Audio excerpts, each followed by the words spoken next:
What's good? Leekautorepair. Sunday, right? So I ain't in the shop. I'm normally in the shop.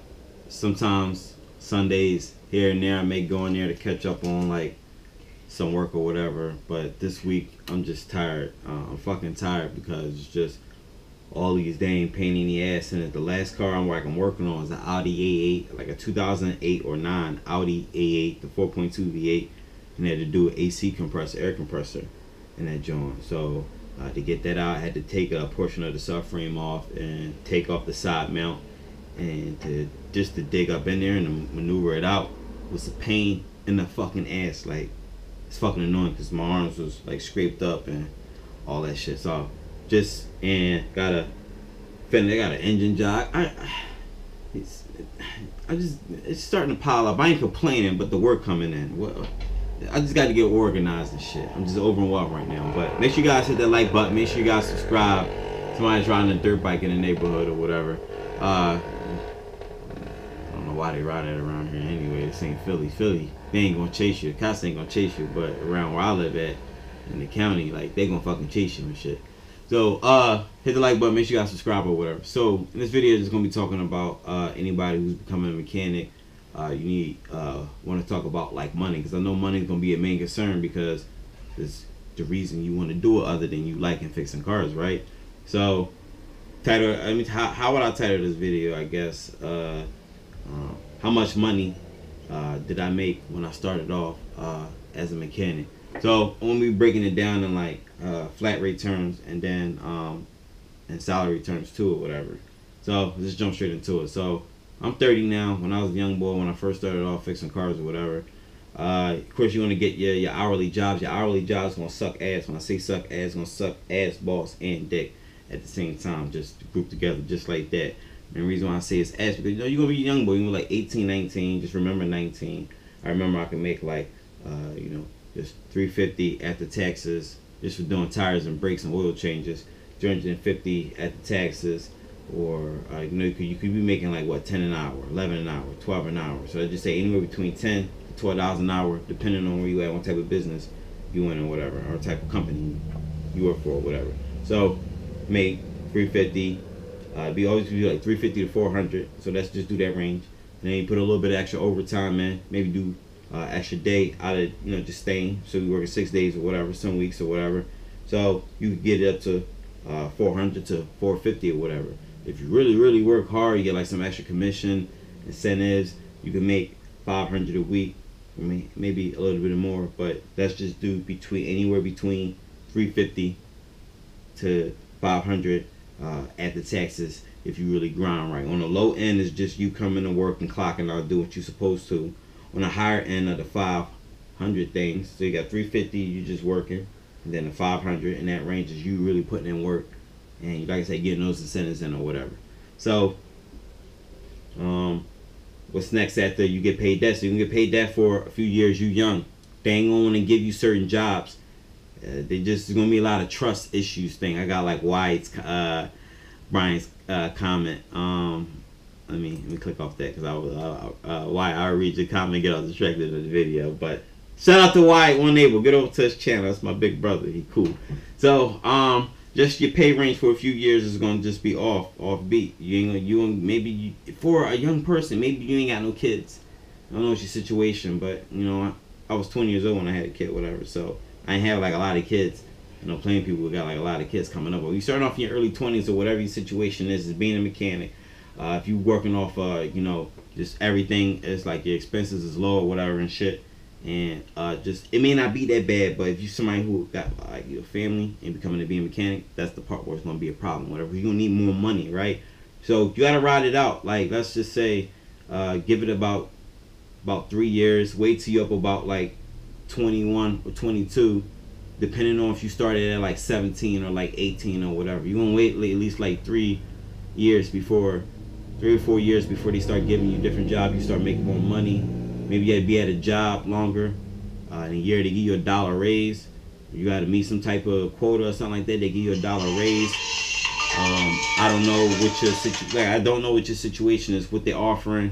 I remember some dealerships I worked at, I came in I remember they gave me what, like $14 an hour flat rate. That's just to do like, you know, I was considered a B Tech, and 14 at Honda is cool because they can back it up with the work there. Like, I'm being real with you, so you can make $1,000 in a week at Honda, no problem. I'm letting you know that.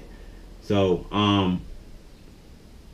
okay, I got 14, and then if I completed certain online courses and do such and such or whatever, and show them that I completed and do this and that, I get $1 raise. That's just some type of incentives, get, you know, something to hype you up to you know, get involved, you know, within a company or whatever. So, you know, you show them you serious and you taking your education further, they gonna offer you more money. So you do shit like that, or have your ASCs, whatever. Like, people willing to give you more money for all of that shit or whatever. Some jobs will pay you $1 per ASC, 50 cents per ASC, a quarter per ASC.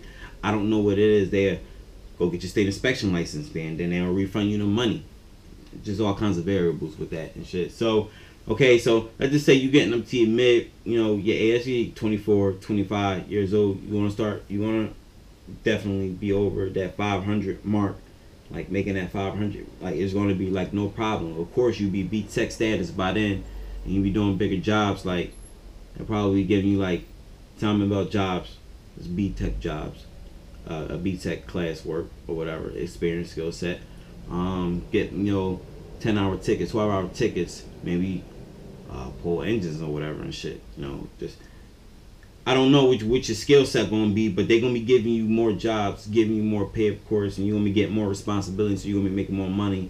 So it's just always keep in mind, like, as you get older, the money goes up or whatever. So, okay, I remember at 25. I remember making, well, you can make $1,000 in a week. It's not hard at all to make $1,000 in a week. You just got to be willing to put the work in. It's not hard to make $1,200, and it's not hard to make $1,500. Like I'm telling you this because I've had weeks like that, and then when you young, and then, you know, you just so involved with your craft, and then you're making a lot of money. And I just remember just being young and just blowing money, just having fun, just always just having fun, because just I could go to work the next day, make the money right back or whatever. That was my mindset coming up. And I said, like, I'm, you know, a single dude, one kid, just most of the time I was just always single. So it was just, that was my reason for going out, having fun and taking advantage of whatever. So I always liked it, what I did, for a reason, because the type of money I can make or whatever, because the type of shit I can do, my skill set. So it's basically taking advantage of my perks pretty much or whatever. So what else? Okay, so coming up in age. So like I said, after you about 25, or at least when you got at least 5 to 6 years experience, that's when you definitely see a difference in money, like a big difference from when you first started.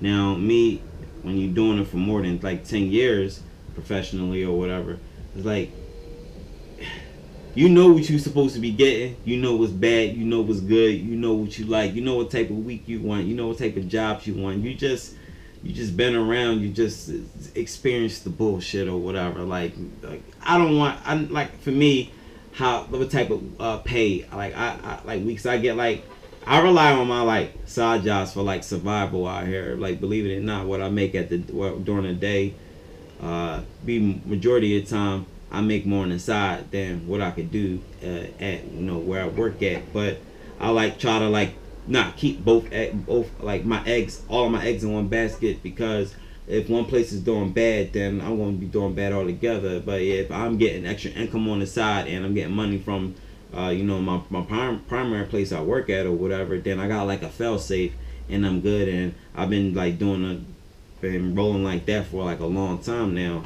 So I'm always gonna be like having work. It could be like slow at times. That happens in business, but people just learn to pick up the phone after a while and just like, you know, they want work done.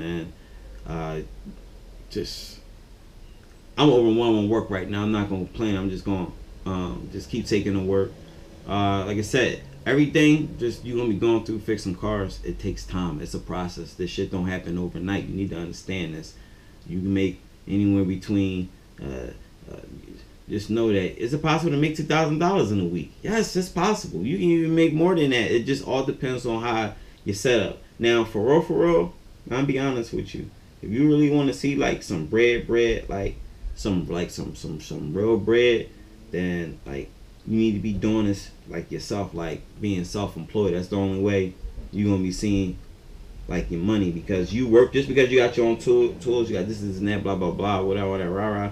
Like you still work for somebody, and they middlemaning you for your money, because you know you doing the work, but they get majority of it. So they like dispatch you to work, hand worker do the work or whatever. Really, you take your skill set and invest it in yourself, put it into take it to a facility of your own, make your own money, get your capital up or whatever.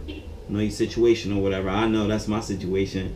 I give you some capital first, and then when I get the capital, then everything is literally closed curtains and shit, like real shit. Open class. I can't even say it right. Open casket. Like I'm really kill it, like on some real shit. So maybe in a week I'll come up with another video like this. Gonna be talking about pay, how much you should be making or whatever. And if you got any questions, anything I didn't cover, anything I missed, you want to know how much I make, don't ask me. You don't never tell nobody how much you make, but I can tell you what you should be making. Like I said, it's a good career fixing cars. You make anywhere between $100,000 in a year. Is that possible? I've seen guys did a video. I ain't gonna say no names. Guys did a video saying you make $100,000. Is that possible? Yeah, if you self-employed. Is it possible at a shop? Yeah, if you constantly like overkilling hours, like over exaggerating your hours to the point, like it's just obvious. It can't be no way in hell you working for somebody but you making self-employment pay. That don't even make sense at all.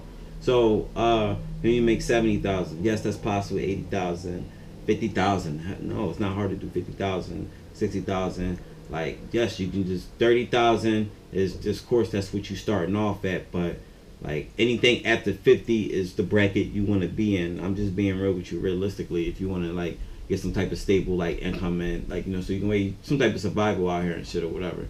So I don't know. I'm blabbling. Leekautorepair, the like button. Make sure y'all subscribe. I holla at y'all. Anything I miss, leave it in the comment section, and holla.